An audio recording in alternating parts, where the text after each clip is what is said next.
Queridos irmãos, a paz.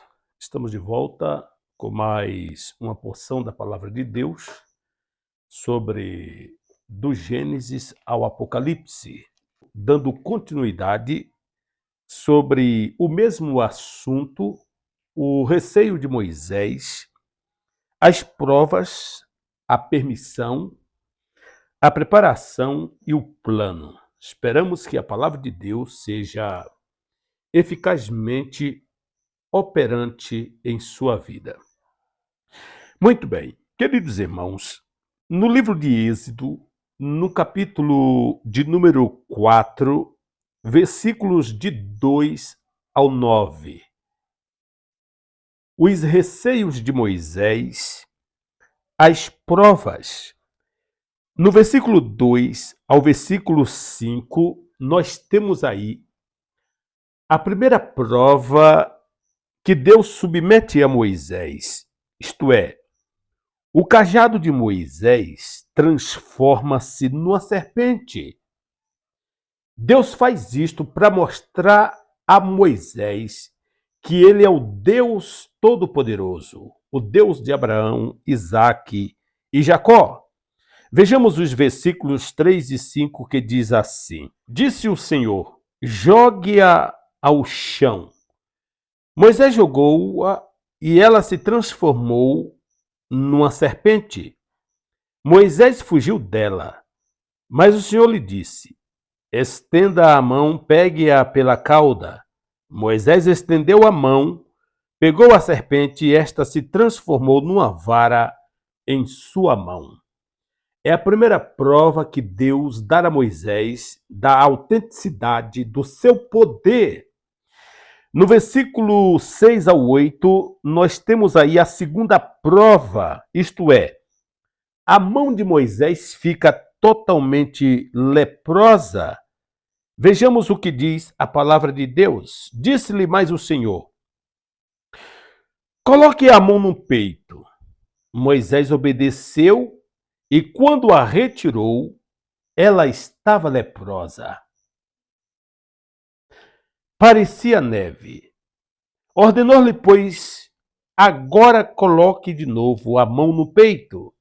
Moisés tornou a pôr a mão no peito, e quando a tirou, ele estava novamente como a restante da sua pele. Deus havia curado instantaneamente a mão de Moisés. Prosseguiu o Senhor: se eles não acreditarem em você, nem derem atenção ao primeiro sinal miraculoso, acreditarão no segundo sinal. O que Deus estava fazendo a Moisés ali, Moisés deveria repeti-lo diante dos filhos de Israel e diante dos egípcios. E assim, meus queridos, nós temos aqui a terceira prova que Deus submete a Moisés, isto é, Deus diz para Moisés que a água do rio Nilo, mais tarde, se tornaria como sangue, isto é, se converterá em sangue. Versículo de número 9 do capítulo 4. Diz assim a palavra de Deus: e se ainda assim não acreditarem nesses dois sinais, nem lhe derem ouvidos, tire um pouco de água do Nilo e derrame-a em terra seca. Quando você derramar essa água em terra seca, ela se transformará em sangue. Veja que Moisés estava bem preparado, bem orientado para operar os milagres de Deus no Egito. Pois bem, no capítulo 4, versículo 10 ao 18, nós temos aqui a permissão, isto é, Deus permite que o irmão mais velho de Moisés, Arão, acompanhe Moisés, falando por ele. Arão serviria, portanto, como uma espécie de um orador, porque Arão tinha o dom da palavra. Arão tinha uma forma de falar claramente, eloquentemente.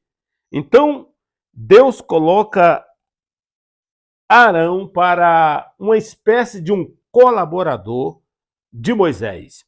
Mas veja que Moisés, ao invés de depender do poder de Deus, da intervenção direta de Deus, ele prefere a colaboração de um homem mais fraco do que ele. Pois Arão era uma espécie de um indivíduo fraco. Você conhece a história de Arão? Lembra daquela passagem do bezerro de ouro? Deus coloca Arão como um colaborador. Versículos 10 ao 18. Apenas o 10. Disse, porém, Moisés ao Senhor: Ó Senhor, nunca tive facilidade para falar, nem no passado, nem agora, que falaste a teu servo. Não consigo falar bem. Quem deu boca ao homem? Quem o fez surdo ou mudo? Quem lhes concedeu vista ou torna cego? Não sou eu, o Senhor? Agora, pois, vá. Eu estarei com você, ensinando-lhe o que dizer. Respondeu-lhe, porém, Moisés: Ah, Senhor, peço-te que envies outra pessoa. Você viu que relutância de Moisés? A palavra de Deus diz: Agora, pois, vá. Eu estarei com você, ensinando-lhe o que dizer. Respondeu-lhe, porém, Moisés: Ah, Senhor, peço que envies outra pessoa. Então o Senhor se irou com Moisés e lhes disse: Você não tem o seu irmão Arão, o levita? Eu sei que ele fala bem. Ele já está vindo ao seu encontro e se alegrará ao vê-lo. Então aqui Deus percebeu que Moisés estava, na verdade, tentando que Deus preparasse um colaborador e, como de fato, Arão foi um colaborador. Sendo assim, Moisés despede-se do seu sogro, no versículo 19 e no versículo 20, para dar então início à grande missão de resgatar o povo de Israel. Por isso diz aqui o versículo 19 e o versículo 20. Ora, o Senhor tinha dito a Moisés em Midian: Volte ao Egito, pois já morreram todos os que procuravam matá-lo. Então Moisés levou sua mulher e seus filhos montados no jumento e partiu de volta ao Egito. Levava na mão a vara de Deus. Disse mais o Senhor a Moisés: Quando você voltar ao Egito, tenha cuidado de fazer diante do faraó todas as maravilhas que concedi a você o poder de realizar. Olha que maravilha! Por que depender de Arão? É coisa do homem. Mas eu vou endurecer o coração dele para não deixar o povo ir. Esse endurecimento do coração é a mesma coisa quando Paulo diz que os incrédulos têm comichão nos ouvidos e decidiram não seguir o evangelho. Não é que Deus fechou o coração de Faraó, pois tem muitas passagens que a Bíblia diz que o próprio Faraó endureceu o seu coração. Então, era um homem que, de fato, se dispôs a desobedecer a voz de Moisés, não dando crédito e nem deixando o povo ir. Muito bem. No capítulo 4, versículo 21 e 23, nós temos o plano. Deus ajudará a mão de Moisés na operação de milagres, mas endurecerá, portanto, o coração de Faraó, conforme nós acabamos de ler aqui. Disse mais o Senhor a Moisés: Quando você voltar ao Egito, tenha o cuidado de fazer diante do Faraó todas as maravilhas que conceder a você o poder de realizar. Mas eu vou endurecer o coração dele para não deixar o povo ir. Esse admirável capítulo nos diz como os 3 receios de Moisés foram terna e satisfatoriamente resolvidos por seu amigo celestial. Ao seu primeiro receio, Deus respondeu dando-lhes 3 sinais. Aqui encontramos pela primeira vez, a vara que ele estendeu tantas vezes sobre o Egito, sobre o mar e durante a estada no deserto. Pois bem, Moisés era apenas uma vara, mas o que não pode fazer uma vara quando manejada por uma onipotente mão?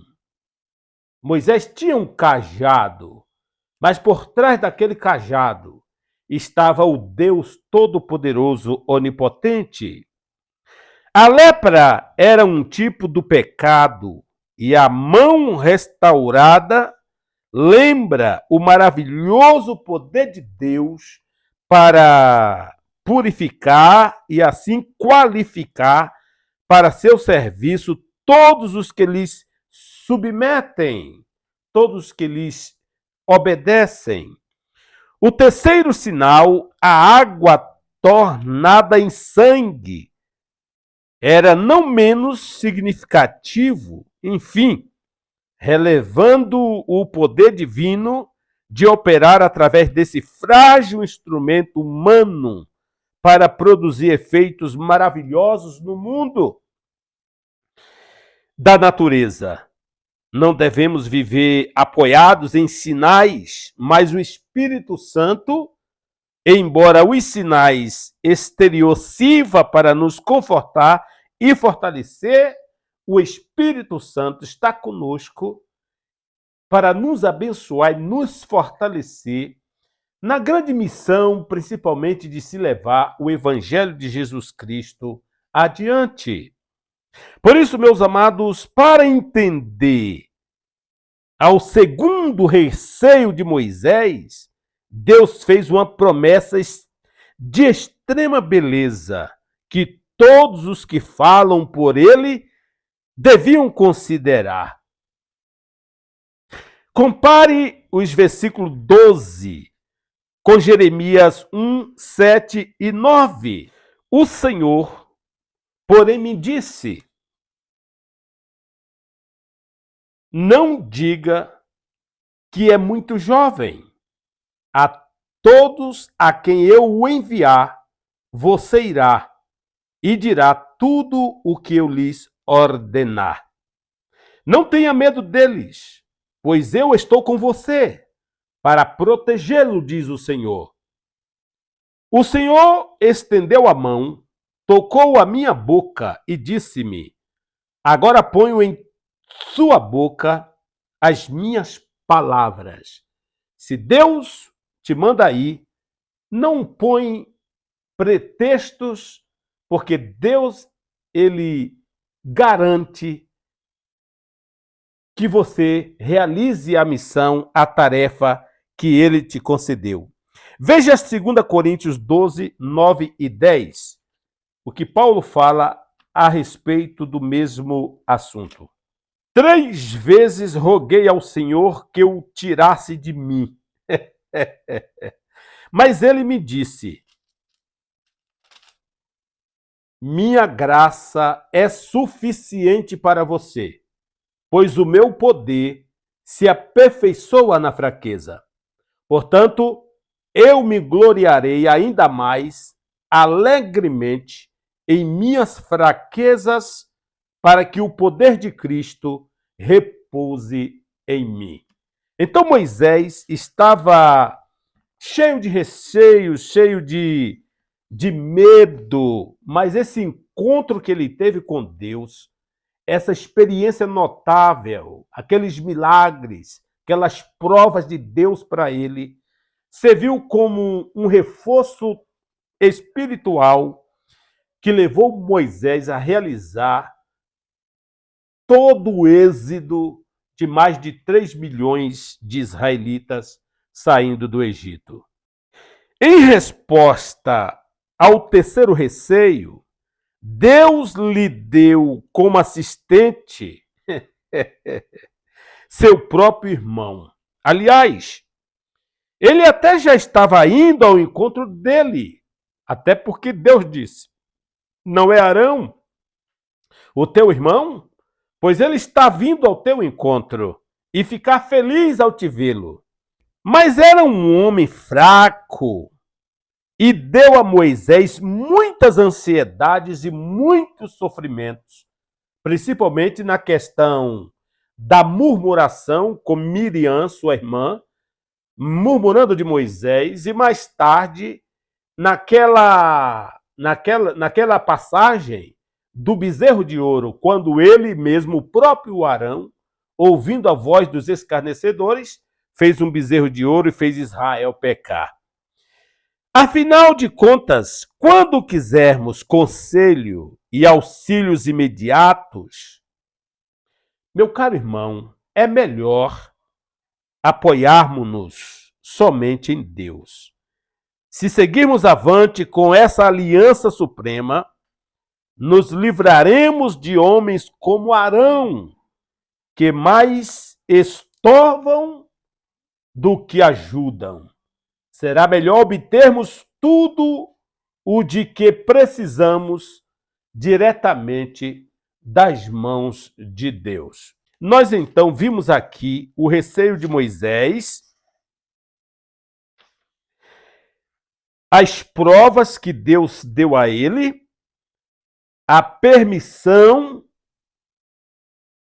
para que Arão o acompanhasse, a preparação quando ele voltou ao deserto, conversou com seu sogro Jetro e preparou a viagem para o Egito, e o plano: Deus ajudará a mão de Moisés na operação dos milagres, mas endurecerá, portanto, o coração do faraó.